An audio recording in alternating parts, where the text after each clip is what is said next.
BMD परीक्षण किया जाता है पहचान करने के लिए?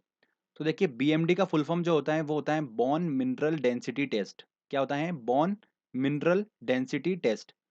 तो बोन मिनरल डेंसिटी टेस्ट से आपको समझ में आ रहा होगा कहीं ना कहीं रिलेट कर रहा है हड्डी से ये। और डेंगू, मलेरिया और एड्स ये तो हड्डी से कोई रिलेशन रखते ही नहीं है।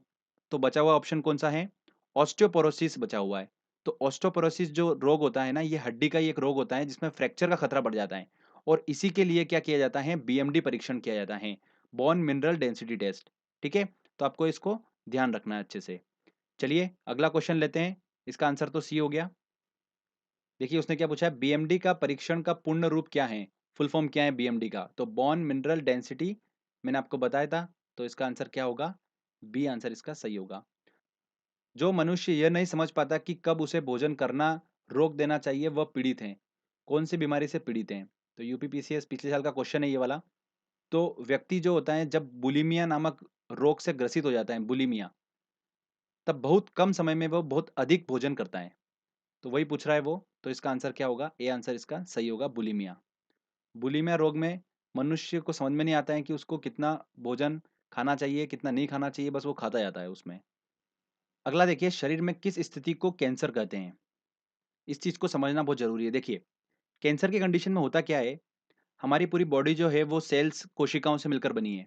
और कोशिकाओं को किस चीज की जरूरत होती है? पोषक पदार्थों की। कार्बोहाइड्रेट, वसा, प्रोटीन, इन सब की जरूरत होती है कोशिकाओं को। तो कैंसर की कंडीशन में होता क्या है, जो सेल्स होती है उनका क्या होता है? अनकंट्रोल्ड मल्टीप्लिकेशन हो जाता है, अनियंत्रित बहुगुणन हो जाता है उनका। मतलब सेल जो होती है वो अनियंत्रित तरीके से बढ़ने लग जाती हैं। अगर वो बढ़ने लगेगी तो उसको पोषक पदार्थ भी अधिक लगेंगे।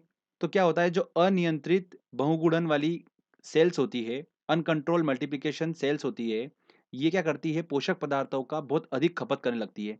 तो जो स्वस्थ कोशिका है हमारी बॉडी में, स्वस्थ सेल है, उनको पोषक पदार्थ की पूर्ति नहीं हो पाती है। और वो धीरे-धीरे क्या होती है? नष्ट हो जाती है। जिससे क्या होता है, इंसान धीरे-धीरे मरने की कगार पे आ जाता है और फाइनली उसकी मृत्यु हो जाती है। तो ये आपको समझ में आया होगा कैंसर में कंडीशन में होता क्या है।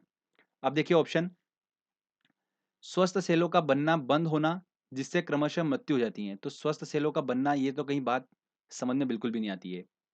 सी वाला ऑप्शन देखिए, सेलों का अनियंत्रण बहुगुणन, अनकंट्रोल मल्टीप्लिकेशन होता है। ठीक है, अनकंट्रोल तरीके से बढ़ती हैं जिससे स्वस्थ सेलों का दम घुटने लगता है। बिल्कुल, उनको पोषक पदार्थ ही नहीं मिल पाते हैं, अंततः मृत्यु हो जाती है। बिल्कुल सी आंसर इसका सही होगा। तो आपको समझ में आया होगा कि कैंसर की कंडीशन में एग्जैक्टली में बॉडी के अंदर होता क्या है। तो आपको ये चीज़ क्लियर हुई है कि अच्छे से, हो सकता है आने वाले एग्जाम्स में क्वेश्चंस बने इससे, तो आपको पूरा समझ में आ चुका है, आप कोई भी क्वेश्चन सॉल्व कर पाएंगे इसका। चलिए अगला क्वेश्चन लेते हैं। यदि कोई मानवीय रोग विश्व के वृहद क्षेत्र में फैलता है तो उसे क्या कहते हैं? तो जब कोई रोग किसी विशेष क्षेत्र में विद्यमान होता है, किसी क्षेत्र में कोई रोग विद्यमान है तो उसको क्या बोलते हैं? एंडेमिक बोलते हैं। क्या बोलते हैं उसको? एंडेमिक बोलते हैं। और जब कोई रोग थोड़े समय में तेजी से फैल जाता है तो उसको बोलते हैं एपिडेमिक। थोड़े समय में तेजी से फैल गया उसको एपिडेमिक बोलते हैं। और जो फैला है ये अगर पूरे विश्व स्तर पर फैल जाता है तो उसको क्या बोलते हैं? पेडेमिक बोलते हैं। तो आंसर क्या होगा इसका? ए आंसर सही होगा। किसी रोग का थोड़े समय में विश्व स्तर पर फैलना पेडेमिक कहलाता है। यही पूछा उसने, मानवीय रोग विश्व वृहद क्षेत्र में फैलता है उसे क्या कहते हैं? पेडेमिक बोलते हैं। अगला देखिए, डीपीटी का टीका निम्न में से किससे सुरक्षा हेतु दिया जाता है? तो डीपीटी का टीका दिया जाता है डिप्थीरिया, कुकर खांसी, टिटनेस, इनसे सुरक्षा हेतु दिया जाता है डीपीटी का टीका। तो आंसर क्या होगा इसका? सी आंसर होगा। डीपीटी का टीका निम्न में से किसके काम नहीं आता है? डिप्थीरिया, पोलियो, काली खांसी, टिटनेस। तो पोलियो के काम बिल्कुल भी नहीं आएगा। पोलियो जो बीमारी होती है वो वायरस के संक्रमण के कारण होती है। डिप्थीरिया, काली खांसी, टिटनेस जो होती है ये बैक्टीरिया के संक्रमण से होती है। इसीलिए डीपीटी का टीका दिया जाता है। अगला क्वेश्चन लेते हैं। इनमें से कौन से रोग का कारण जीवाणु नहीं है? एड्स, डिप्थीरिया, हैजा, काली खांसी। देखिए डिप्थीरिया, हैजा, काली खांसी जो होता है वो जीवाणु बैक्टीरिया की वजह से होते हैं। एड्स जो होता है वो एचआईवी वायरस की वजह से होता है। तो देखिए क्या पूछ रहा है वो, कि रोग का कारण जीवाणु नहीं है। तो ऑब्वियस सी बात है, ए आंसर होगा इसका। अगला देखिए, ब्लू बेबी नामक प्रदूषणकारी बीमारी पीने वाले जल में निम्न में से किसके अधिक विद्यमान होने के कारण होती है? इसमें क्या होता है, इससे बच्चे तब प्रभावित होते हैं जब जल में नाइट्रेट की मात्रा अधिक होती है। और ये नाइट्रेट जब बॉडी में पहुंचता है तो शरीर में जाने के बाद में हमारे रक्त में उपस्थित हीमोग्लोबिन के साथ क्रिया करता है ये नाइट्रेट। और क्या बना देता है, मीथेमोग्लोबिन बना देता है। अब बॉडी में मीथेमोग्लोबिन अगर बढ़ जाएगा तो क्या होता है, जो कोशिकाएं होती हैं, कोशिका, हमारा पूरा शरीर कोशिकाओं से मिलकर बना है, उनको ऑक्सीजन प्रॉपर नहीं पहुंच पाती है। अगर मीथेमोग्लोबिन की मात्रा ज़्यादा बढ़ जाती है, उसकी वजह से कोशिकाओं को ऑक्सीजन नहीं पहुंच पाती है, जिससे शरीर पूरा नीला पड़ जाता है, होठ नीले पड़ जाते हैं। तो यही होता है ब्लू बेबी नामक बीमारी। ठीक है, तो इसका आंसर क्या होगा, जल में नाइट्रेट की मात्रा अधिक। सी आंसर इसका सही होगा। रक्त में निम्न की अधिकता से ब्लू बेबी सिंड्रोम नामक बीमारी होती है। तो रक्त में देखिए मीथेमोग्लोबिन की मात्रा बढ़ जाती है। आंसर क्या होगा इसका, सी होगा। अब कभी भी ब्लू बेबी नामक बीमारी से क्वेश्चन आएगा, आप इजीली क्वेश्चन सॉल्व कर पाएंगे। ठीक है, मैंने पूरी डिटेल आपको दे दी है। चलिए अगला क्वेश्चन लेते हैं।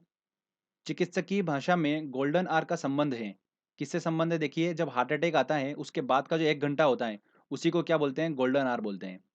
तो ये हृदयघात से संबंधित है।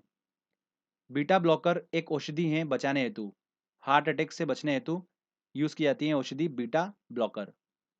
हृदय की धड़कन नियंत्रित करने के लिए निम्न में से कौन सा खनिज आवश्यक है, सोडियम, गंधक, पोटेशियम, लोहा। कौन सा, पोटेशियम बहुत ज़रूरी होता है हृदय की धड़कन को नियंत्रित करने के लिए। और देखिए ये पोटेशियम जो होता है, ये इसके स्रोत क्या क्या हैं, मांस, मछली, अनाज, फल, सब्जियां, ये सब पोटेशियम के अच्छे स्रोत हैं।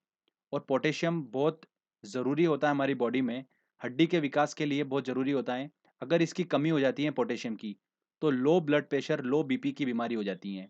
तो बोलते हैं ना कि बीपी लो हो गया, तो वो पोटेशियम की कमी की वजह से होता है। इसलिए अच्छे से फल सब्जी वगैरह खाना चाहिए। चलिए अगला क्वेश्चन लेते हैं। निम्नलिखित में से कौन सा पोटेशियम अल्पता से संबंध है, तो देखिए निम्न रक्तचाप, low blood pressure, B answer सही होगा। देखिए कितनी बार क्वेश्चन पूछा गया ये वाला। यदि मूत्र में एल्बुमिन आ रहा है तो ऐसे में व्यक्ति के निम्न में से किस अंग के फेल हो जाने से पीड़ित होने की संभावना होती है। तो अगर मूत्र में एल्बुमिन, जो कि एक बहुत ही विषैला पदार्थ होता है, अगर वो आ रहा है तो किडनी के फेल होने की संभावना बढ़ जाती है।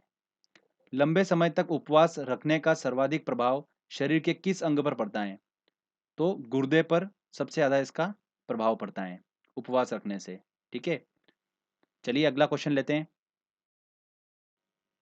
देखिए अगला क्वेश्चन, ट्यूमर की पहचान हेतु प्रयुक्त रेडियोधर्मी समस्थानिक है। रेडियोधर्मी समस्थानिक जो है ये मेडिकल फील्ड में देखिए काफी यूज होते हैं, इनसे एग्जाम में क्वेश्चंस काफी बनते हैं। तो ध्यान से सुनिएगा जो आपको बता रहा हूं मैं, हो सकता है कि आपको इनमें से एग्जाम में क्वेश्चन देखने को मिले।